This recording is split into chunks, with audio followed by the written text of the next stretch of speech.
Welcome to his short word channel. You shall indeed know the truth, and it shall set you free. And we create nothing but the truth. And you can do nothing against the truth but for the truth. So kindly hit that subscribe button and embrace the truth. The world will tell you who you are, and you will buy the lie they are telling you. The world knows us not because it knew him not. So the believer cannot be sanguine, it cannot be melancholy, it cannot be any of those psychology names, because psychology is the world. The world does not know you. Don't let them define you. Jesus said to Peter, "Blessed art thou, Simon Bar-Jonah." That is the name you answer, Simon Bar-Jonah. But that is not your name. You are Peter. And upon this rock, so revelation knowledge unveils your true identity and your true name. But you can never know you till you know him. Peter said, "Thou art the Christ, the Son of the living God." Jesus said, "I also say unto you that you are Peter." So in response to knowing who I am, now you can know who exactly you are. And ladies and gentlemen, one of the greatest problems and tragedy in the world today is people are suffering from identity crisis. You can never know who you are till you know who Jesus is. Jesus reveals the believer. Can I hear a powerful amen?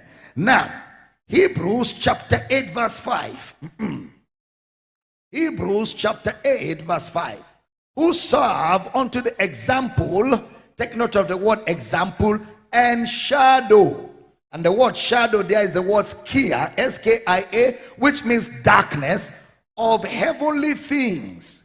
As Moses was admonished of God when he was about to make the tabernacle, "For see, saith he, that thou make all things according to the pattern showed to thee in the mount."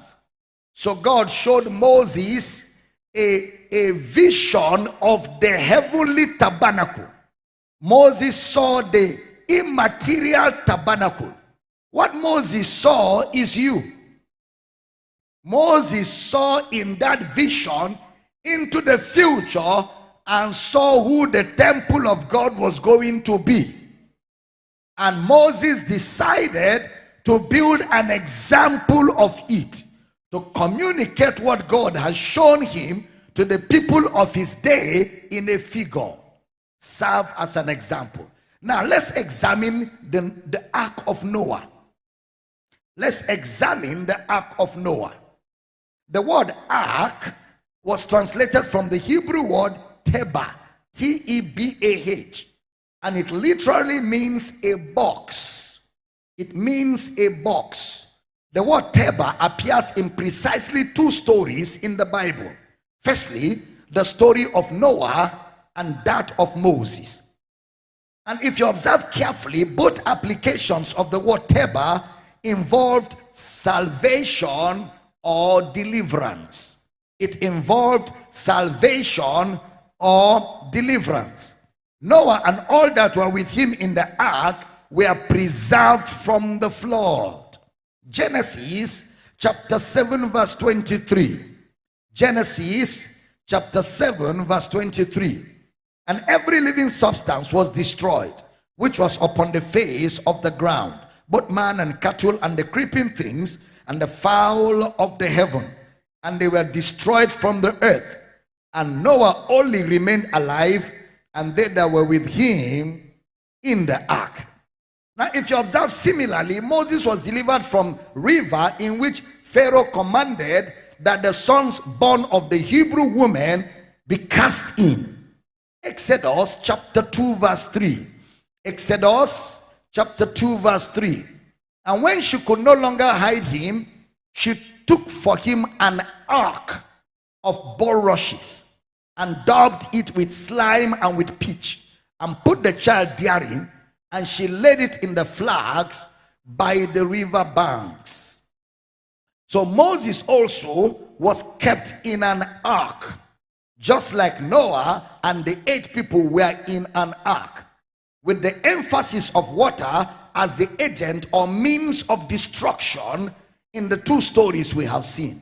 The author is deliberately drawing a parallel between Moses and Noah by employing the theme of a deliverance or God's salvation from chaotic waters. Now pay attention.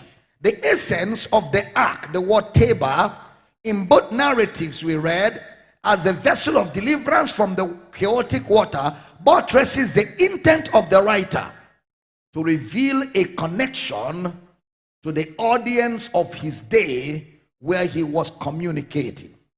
Now, as we have explained earlier, that the audience of the book of Exodus were the children of Israel delivered from Egypt. In teaching the children of Israel, Moses draws different parallels within the book of Genesis to his audience. For instance, Moses shows a connection between the children of Israel and Adam.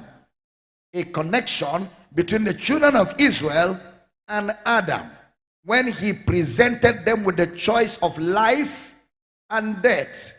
Same way Adam was given the same choice. I set before you life and death. The knowledge of the tree of the knowledge, the tree of life and the tree of the knowledge of good and evil. Life and death. In Deuteronomy chapter 30 verse 11, Deuteronomy 30 verse 11.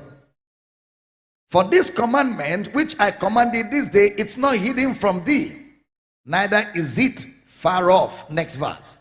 It is not in heaven that thou shouldest say, who shall go up for us to heaven and bring it unto us, that we may hear it and do it.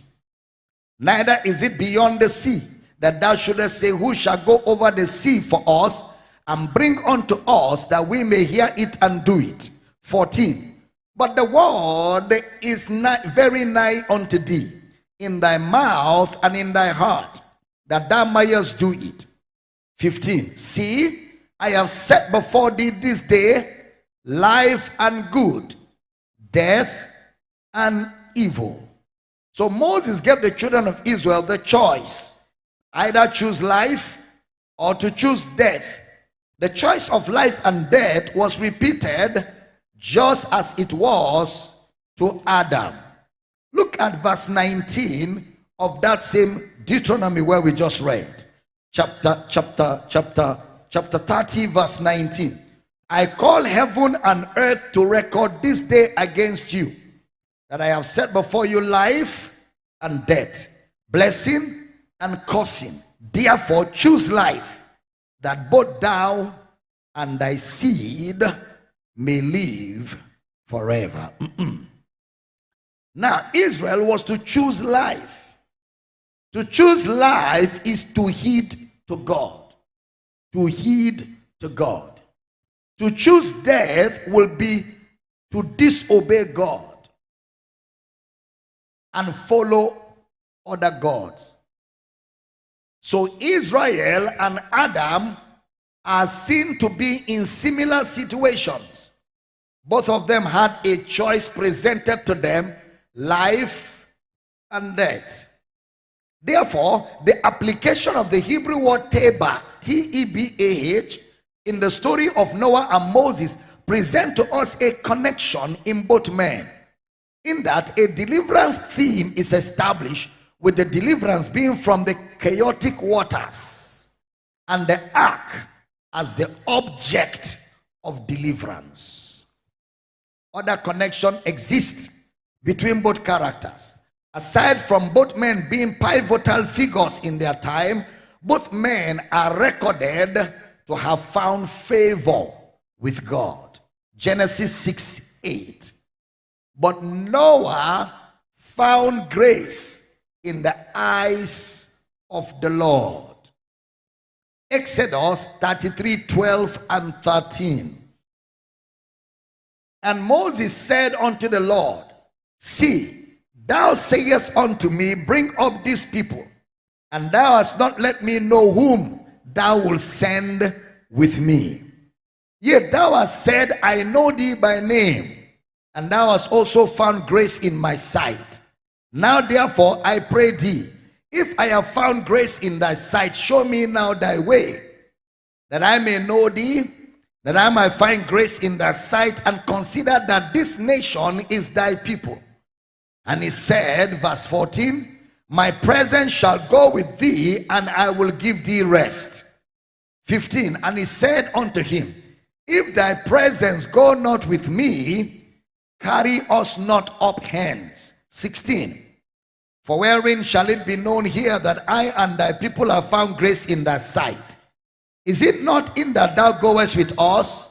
So shall we be separated, I and thy people, from all the people that are upon the face of the earth. 17, and the Lord said unto Moses, I will do this thing also that thou hast spoken, for thou hast found grace in my sight, and I know thee by name. Can you see? Noah found grace. Moses also found grace. All right?